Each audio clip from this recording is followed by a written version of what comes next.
Hello everyone, welcome to my channel. आज हम chapter 6 study of integrated circuits में IC 555 की जो इंटरनल ब्लॉक डायग्राम है उसका डिटेल में एक्सप्लेनेशन देखेंगे।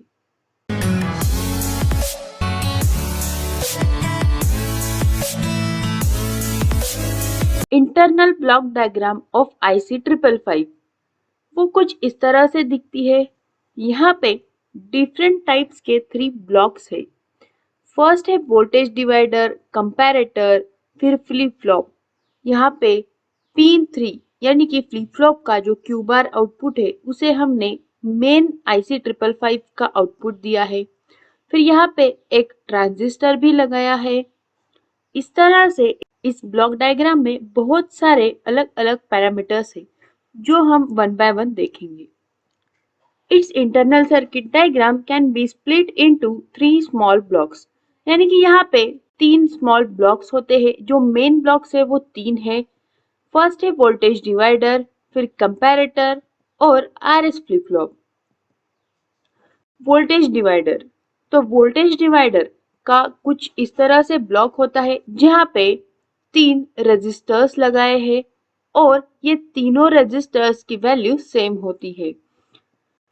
The IC555 contains a resistive voltage divider between plus VCC and ground। तो ये जो कनेक्शन है इस वोल्टेज डिवाइडर का वो प्लस VCC और यहाँ पे ग्राउंड के बीच में होता है। There are 3 equal resistors of 5K each and hence named as IC555। तो ये तीनों रेजिस्टर्स की वैल्यू 5K होती है और इसीलिए यहाँ पे 555 के हम रजिस्टर्स लगा रहे हैं, इसीलिए इसका नाम IC555 ऐसा है। The main function of this voltage divider is to produce two fixed reference voltages as 2/3 VCC and 1/3 VCC। तो इस वोल्टेज डिवाइडर का मेन फंक्शन होता है कि वो दो फिक्स्ड वोल्टेजेस प्रोड्यूस करता है। अब यहाँ पे 3 रजिस्टर्स है तो इस ग्राउंड से लेके VB तक इसका इस इतने पार्ट का वोल्टेज होता है 1/3 VCC और VA तक होता है 2/3 VCC। टोटल है VCC। अब ये किस तरह से हम कैलकुलेट कर सकते हैं वो देखेंगे। तो सबसे पहले VA यानी कि ये वाला पॉइंट, तो हमें पता है वोल्टेज डिवाइडर रूल से हम यहाँ पे वोल्टेज कितना है वो निकाल सकते हैं। तो सबसे पहले यहाँ का वोल्टेज निकालना है। तो R ये इसका रेजिस्टेंस है R और इसका है R। तो R plus R divided by total resistance यानी कि 3R इंटू VCC जो हमारा वोल्टेज है वो। तो जब हम इसको कैलकुलेट करते हैं तो यहाँ पे आता है 2/3 VCC यानी कि VA तक यानी कि ये पॉइंट का इतना पूरा वोल्टेज है 2/3 VCC। इसी तरह से VB का निकालेंगे तो वहाँ पे आएगा 1/3 VCC। तो इस तरह से इस वोल्टेज डिवाइडर को जब हम यहाँ पे लगाते हैं तो हमें 2 फिक्स्ड वोल्टेजेस मिलते हैं आउटपुट में। VB होता है 1/3 VCC और VA होता है 2/3 VCC। ये जो वोल्टेजेस है वो हम आगे कंपैरेटर्स को देते हैं। नेक्स्ट है OPAMP कंपैरेटर्स। तो वोल्टेज डिवाइडर के बाद यहाँ पे कंपैरेटर्स लगाए हुए होते हैं और हम दो कंपैरेटर्स यूज करते हैं। दोनों कंपैरेटर्स एक दूसरे को अपोजिट होते हैं। Compares the input voltage with some reference voltage. तो कंपैरेटर में दो इनपुट्स है। एक इनपुट को हमने जो अभी इनपुट लिया है वो देते हैं और दूसरा जो इनपुट होता है वो होता है वी रेफरेंस। दोनों में देखो, एक पोर्ट को हमने वी रेफरेंस दिया है और फर्स्ट कंपैरेटर में थ्रेशोल्ड है, दूसरे कंपैरेटर में ट्रिगर है। The output of the comparator is either high logically 1 और low logically 0।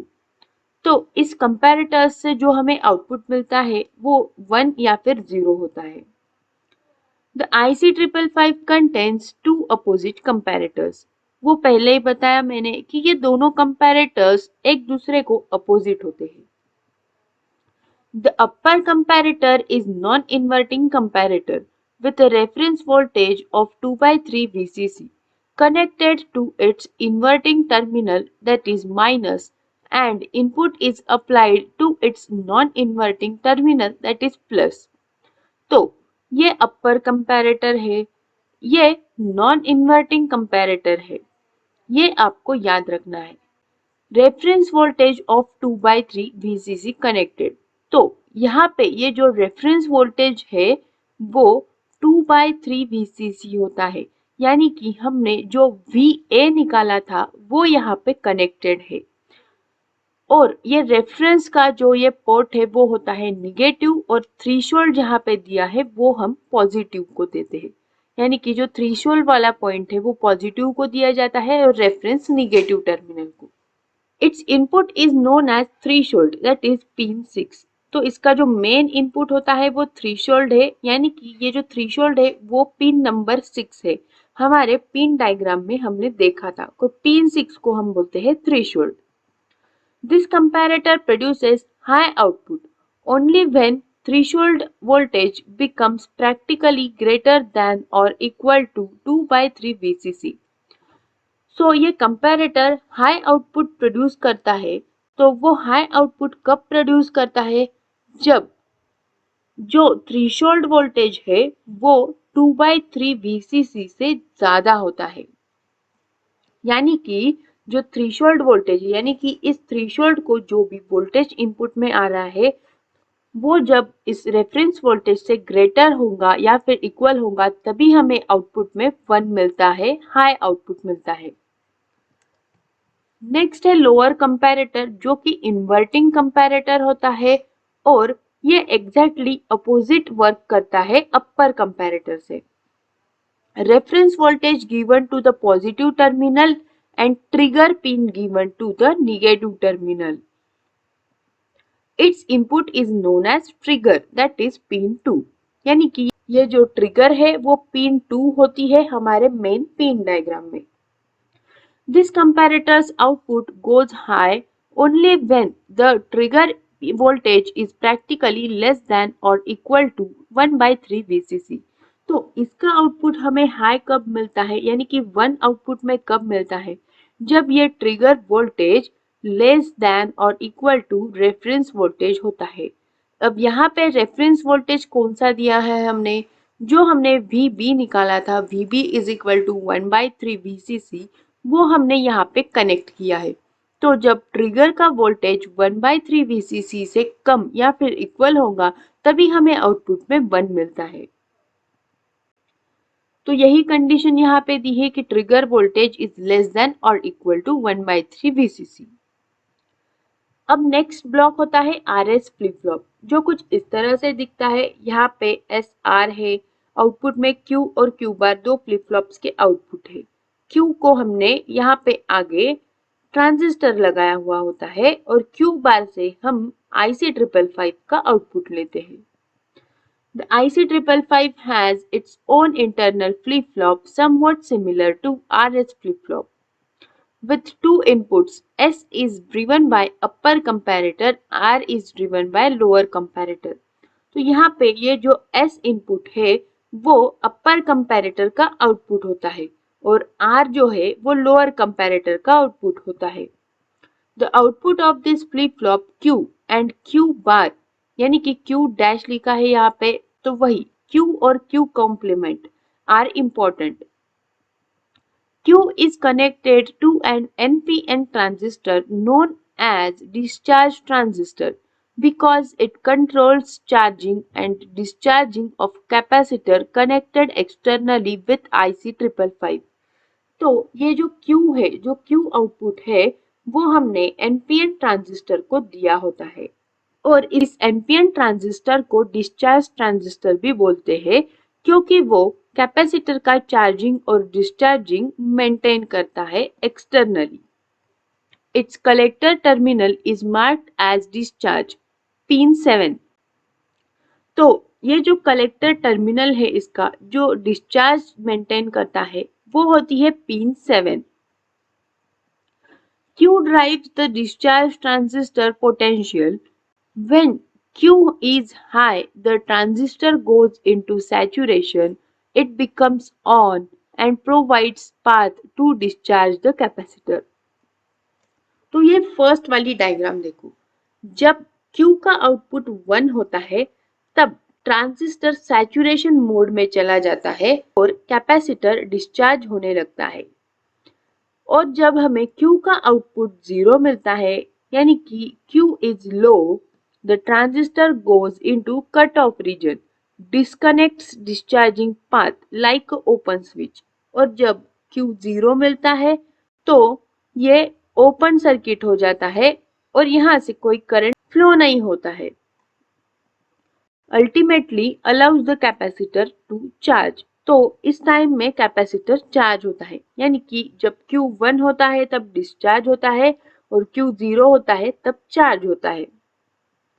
Note the important point, the output of RS flip flop Q dash is taken as output of IC 555। तो यहाँ पे हमें एक बात याद रखनी है, Q है वो आउटपुट नहीं होता है IC 555 का। जो Q बार निकालते हैं, Q डैश इस डायग्राम में आप देख सकते हो, उसे हमने आउटपुट टर्मिनल बोला है, यानी कि IC 555 का आउटपुट जो है वो हमें Q डैश से मिलता है।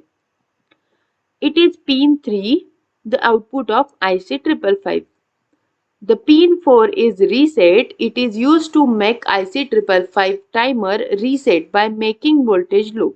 तो पिन 4 से हम फ्लिप फ्लॉप को या फिर पूरे सर्किट को रीसेट कर सकते हैं। तो एक टेबल है, इससे आप इस फ्लिप फ्लॉप की वर्किंग एक शॉर्ट में समझ सकते हो। तो जब R और S दोनों 0 होते हैं तो नो चेंज कंडीशन होती है, जैसे हमने फ्लिप फ्लॉप में देखा है।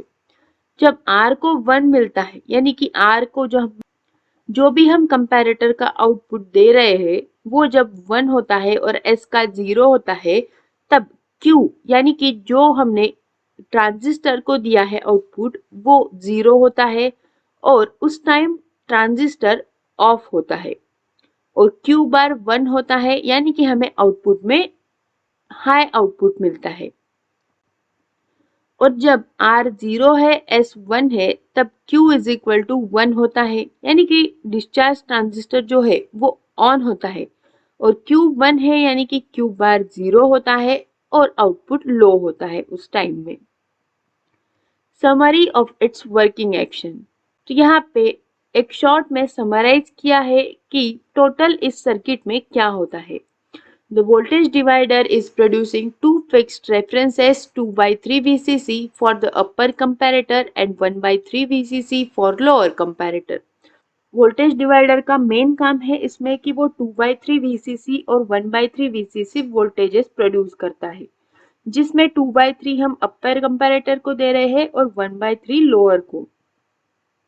When threshold input becomes greater than 2/3 VCC, upper comparator's output goes high and sets the flip-flop making discharge transistor on, while the output of IC 555 low because Q is high and Q dash is low. कि जब threshold input 2/3 VCC से greater हो जाता है तब upper comparator है वो high हो जाता है और उस वजह से डिस्चार्ज ट्रांजिस्टर ऑन हो जाता है। When the trigger input goes below 1/3 VCC, lower comparator goes high and which reset the flip-flop making discharge transistor off. तो जब 1/3 VCC से लो हो जाता है लोअर कंपैरेटर, तब वो जो डिस्चार्ज ट्रांजिस्टर है उसको ऑफ कर देता है और सर्किट रीसेट हो जाता है। Ultimately, it allows external capacitor to charge and the output of IC 555 goes high because Q is low and Q dash is high.